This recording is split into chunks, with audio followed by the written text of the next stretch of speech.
Bonjour à toutes et à tous. Donc, Marie Préau, je suis professeure de psychologie sociale de la santé au sein du laboratoire GREPS, qui est un laboratoire de psychologie sociale de l'université Lyon 2, qui est très intéressé par les questions relatives aux déterminants psychosociaux, à la fois, notamment dans le champ de la prévention et de la prise en charge des maladies chroniques.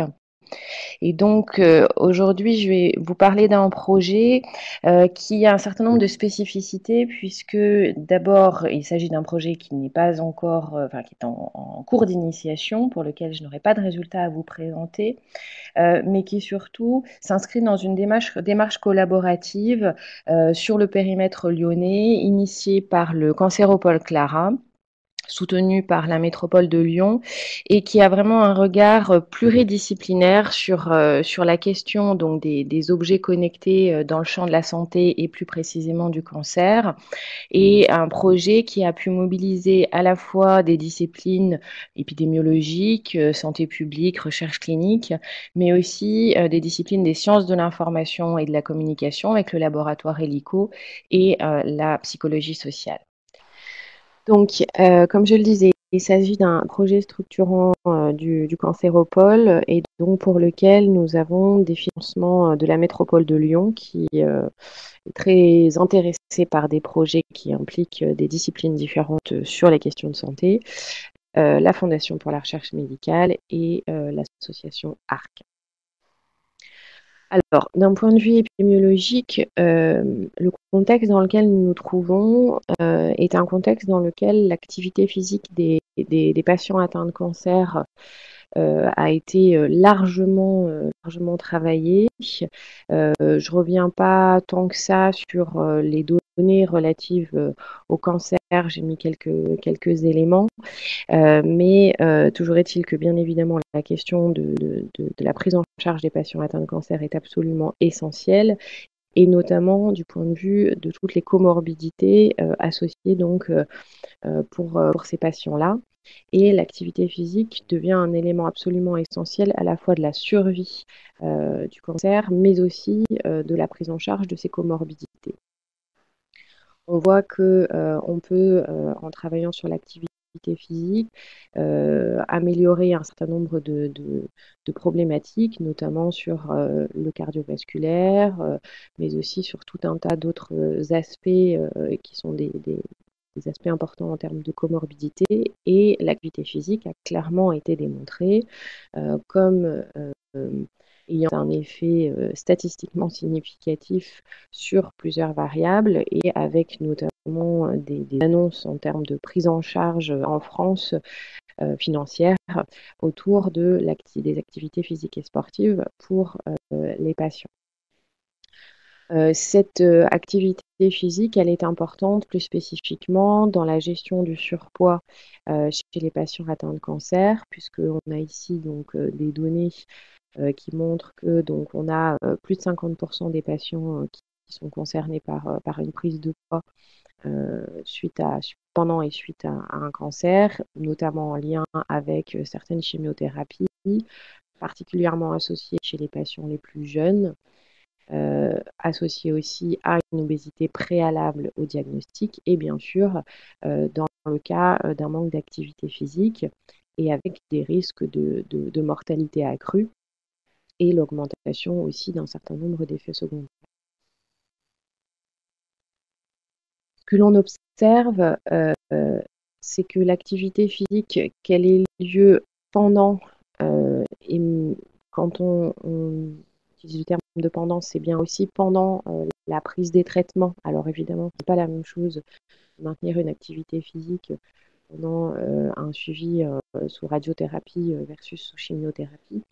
Mais que ce soit pendant ou après, on a un certain nombre d'indicateurs, que ce soit des indicateurs purement physiologiques, je dirais, ou biologiques, mais aussi des indicateurs psychosociaux une amélioration, notamment autour de la qualité de vie, l'anxiété, dépression, une amélioration de l'image du corps, baisse de la fatigue. Donc ici, on voit sur cette slide que finalement, tous les indicateurs que l'on peut utiliser sur la prise en charge et les enjeux importants de l'après-cancer sont affectés par l'activité physique et sportive, ce qui la met donc vraiment au premier plan des questions qu'on peut se poser autour de la prise en charge. D'un point de vue du contexte sociétal, nous sommes actuellement dans une pseudo-révolution, ou en tout cas un certain nombre de paradoxes liés à l'usage des objets connectés. Alors, d'abord, vous allez me dire qu'est-ce que j'entends par objet connecté. Dans ce projet, vous allez voir que selon les 2 work packages, nous sommes plus ou moins précis justement sur ce que nous entendons par objet connecté. Ici, pour l'instant, on est sur global, à savoir à la fois des applications smartphone, mais aussi tout autre objet connecté, tel qu'un bracelet connecté, un pilulier électronique. Vous avez des balances connectées. Enfin, de toute façon, on a à peu près tous les objets possibles et imaginables qui sont connectés, des tétines connectées pour les bébés. Enfin, on a vraiment de tout. Et donc, on a d'un côté un discours qui consiste à expliquer qu'il y a une véritable révolution thérapeutique à la fois dans les aspects de prévention, mais aussi de prise en charge. Du côté de la prévention, toutes les applications qu'on appelle du quantified self qui permettent de mesurer le nombre de pas, le sommeil, etc., sont présentées comme absolument révolutionnaires. Et du côté de la prise en charge, on nous explique par exemple que des piluliers électroniques vont totalement modifier la pratique d'observance des patients. Sauf que, premièrement, on a très clairement un effet de mode où on voit que les usages de ces objets connectés se limitent et s'essoufflent très très largement au bout de 3 mois. Et surtout, entre la variété des usages qui est envisagée au départ et le réel usage qui en est fait, eh bien, on voit qu'il y a une limitation très, très importante et on se retrouve sur un usage très précis alors qu'il y avait 10-15 possibilités dans l'application, par exemple, qui était proposée. Et l'autre paradoxe, c'est que finalement, tous ces objets connectés qui ont attrait à la santé ne sont absolument pas, ou très peu d'entre eux, sont certifiés par le monde de la santé.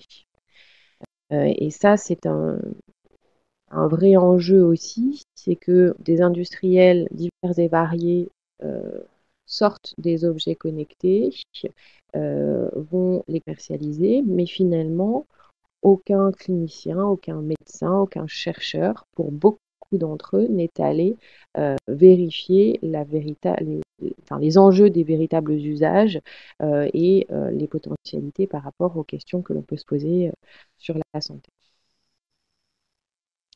Donc, nous sommes partis de ce constat-là avec vraiment l'idée de questionner comment est-ce que se construisent les usages, les représentations des objets connectés, que ce soit en prévention et en prise en charge. Et donc, on est sur un projet qui est vraiment orienté sur l'innovation par les usages, en se fondant sur, ici j'insiste, une approche scientifique, c'est-à-dire que pour nous, il était important de mobiliser les bonnes personnes qui avaient les véritables compétences pour travailler sur ces usages en lien avec leurs pratiques et avec cette diversité d'objets divers et variés.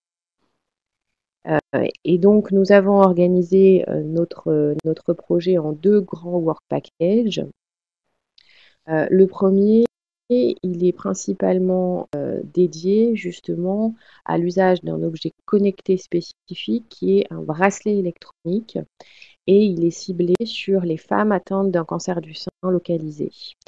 Ce premier work package est principalement pris en charge par le Centre Léon Bérard et je vais vous l'expliquer, il va cibler un objet, cibler une population et on va essayer de voir justement qu'est-ce qu'il se passe de façon assez précise sur cet objet et cette population. Le second work package, il a été construit construit principalement entre les sciences de l'information et de la communication et la psychologie sociale.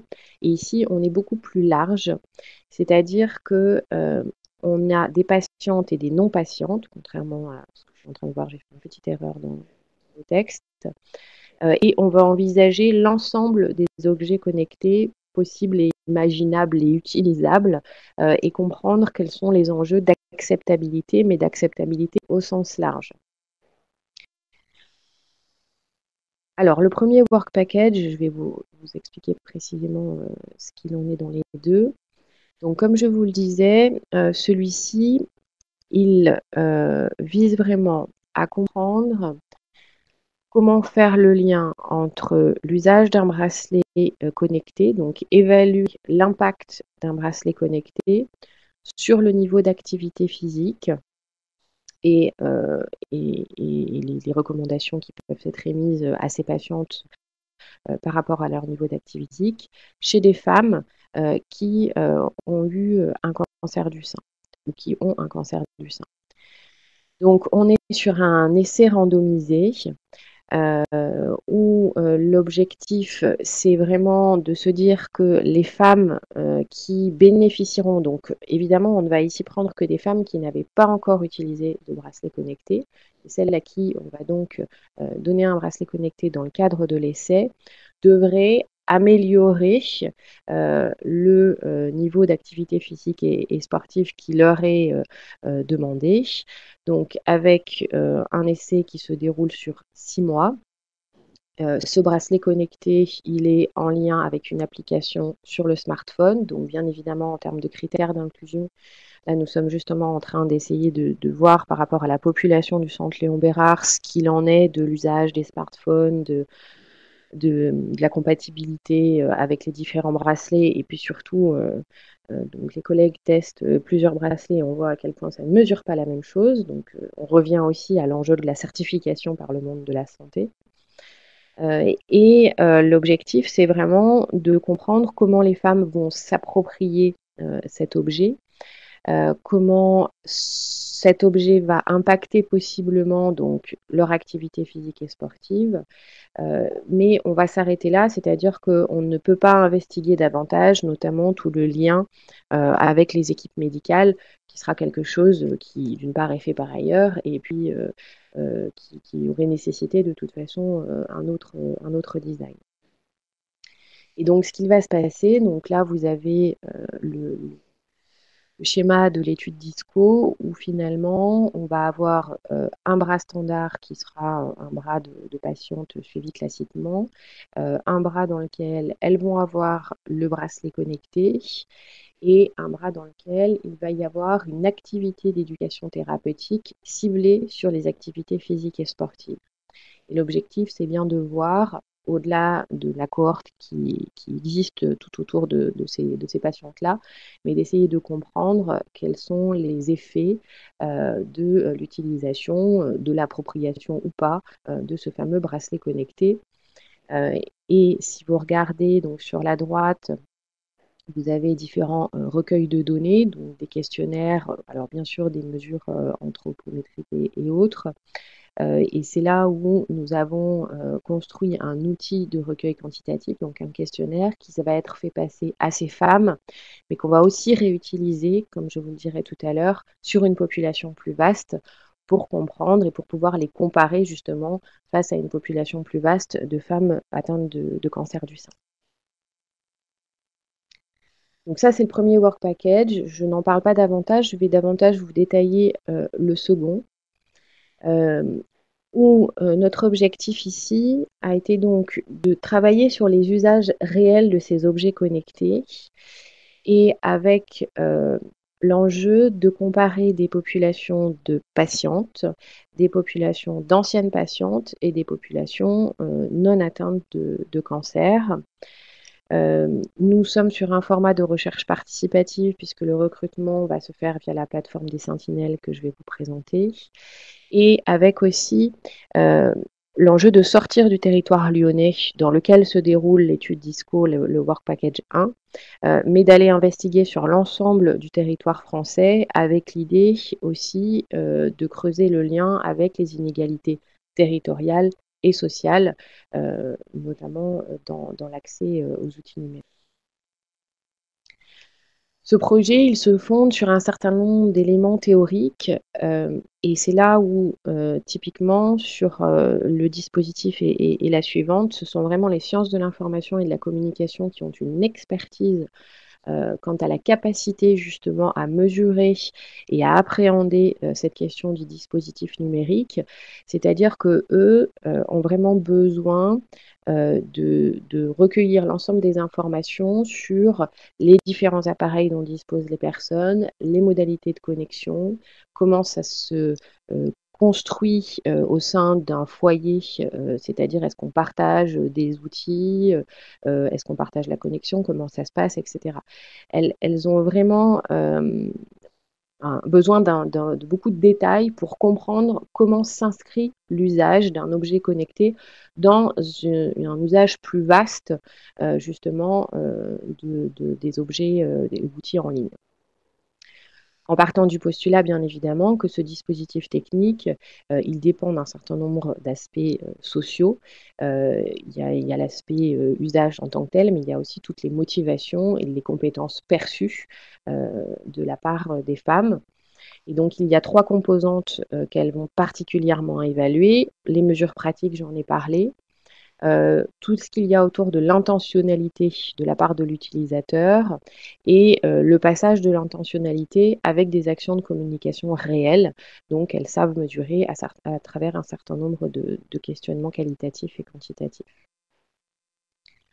À la suite du dispositif sociotechnique, elle travaille sur les utilisations et les pratiques, donc avec vraiment l'étude de la façon dont se construisent les usages, et notamment à travers les routines. Et ça, on sait que c'est un indicateur important de la façon dont les populations peuvent se permettre d'utiliser différents objets ou applis. Et dernier élément, autour des représentations, puisque tous ces objets connectés, applications diverses et variées, sont aussi extrêmement discutés dans les médias, dans les réseaux, et nécessairement, c'est important pour nous d'être capable de faire du lien entre la façon dont une population utilise une application, par exemple, et dont elle est présentée, discutée par ailleurs dans les médias. Et donc de confronter ces deux informations. Et donc là, on est vraiment sur les représentations, c'est-à-dire qu'on va avoir des groupes qui vont nous intéresser, dans lesquels on va investiguer tout l'enjeu des représentations, à la fois autour de l'objet, mais autour des usages de l'objet. Et on est ici dans une perspective constructiviste. Je ne vais pas trop développer, ce n'est pas forcément ce qui peut-être vous intéresse le plus, mais pour vous montrer qu'on va essayer d'appréhender tout l'enjeu des normes et des valeurs qui guident probablement à la fois les représentations, mais aussi les pratiques de ces femmes dans la façon dont elles peuvent utiliser ces différents objets.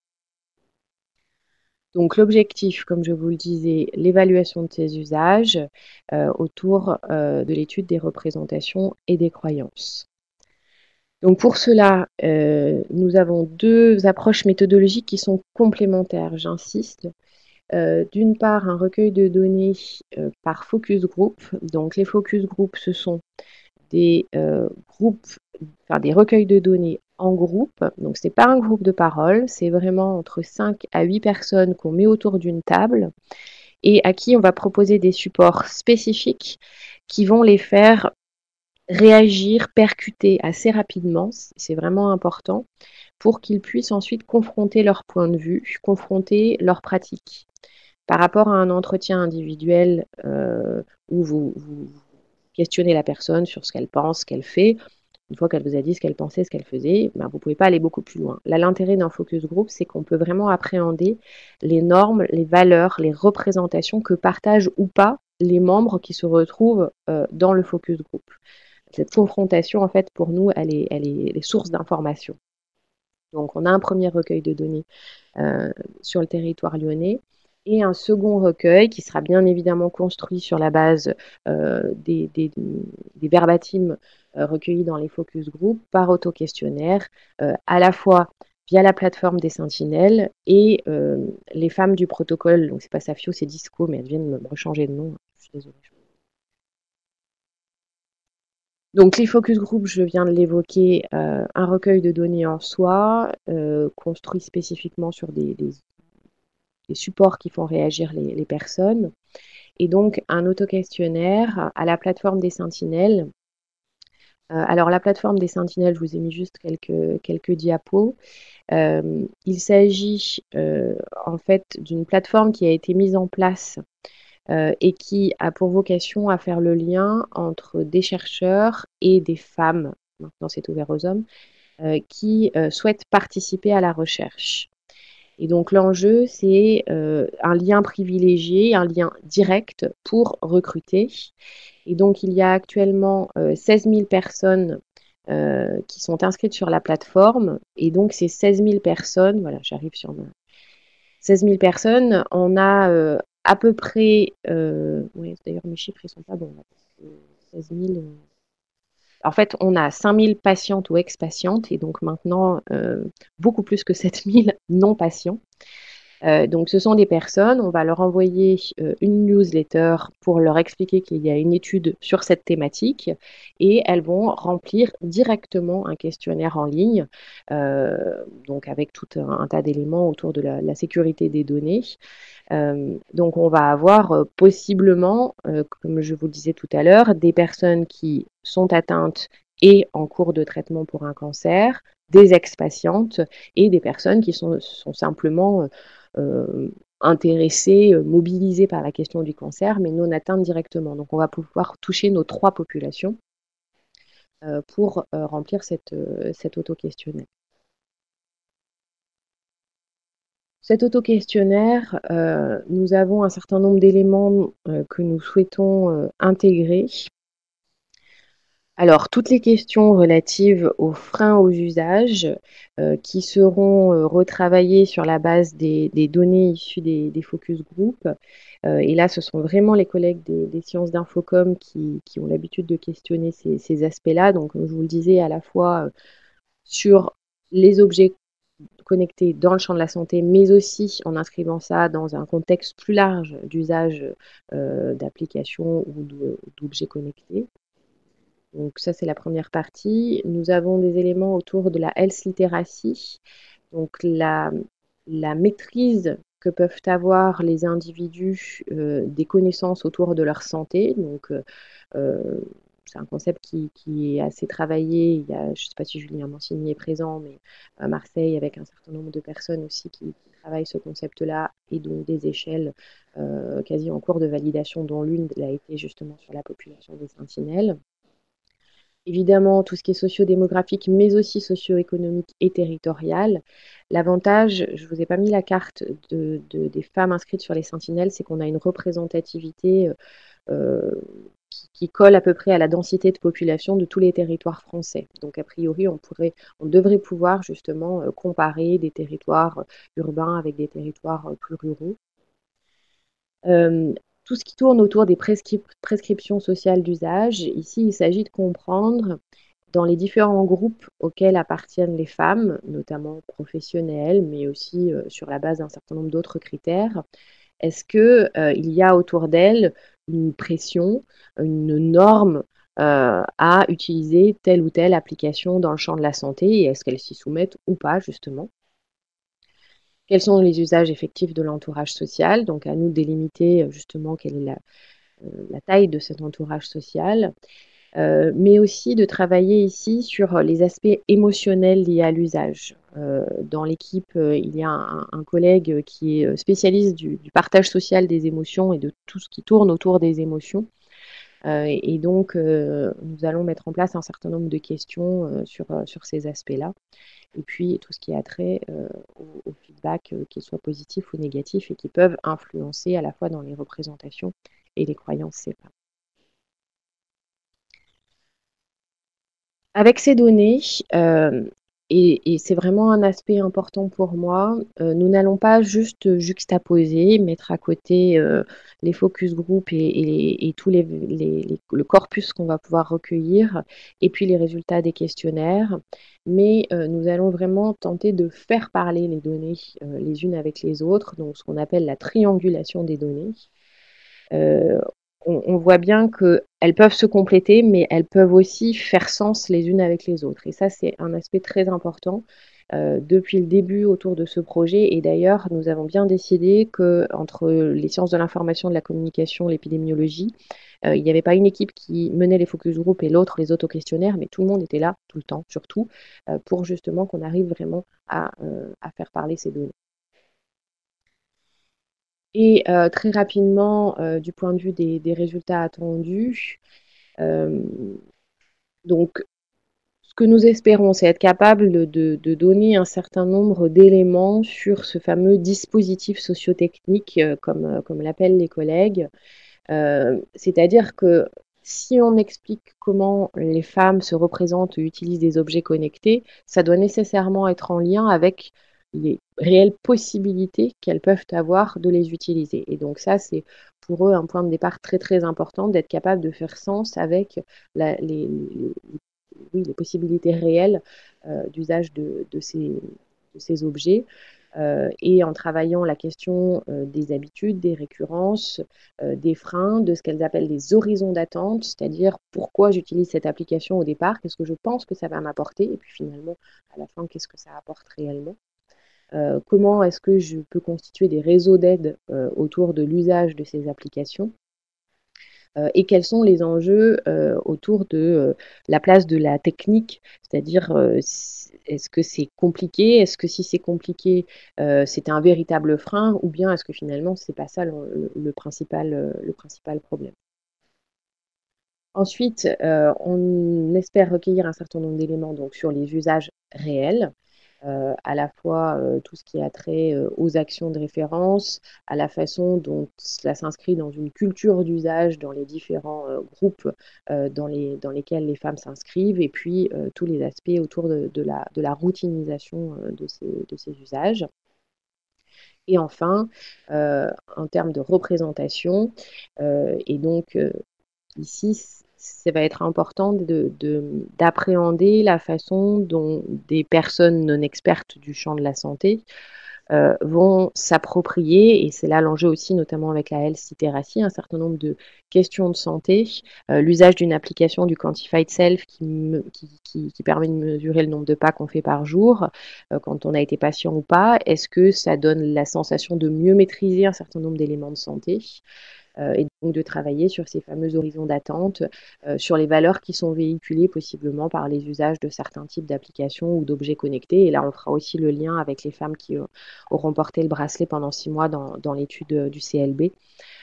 Et donc, on espère, à partir de l'ensemble de ces données et de leur triangulation, pouvoir apporter un certain nombre de réponses sur ces questions d'usage, croyances et représentation.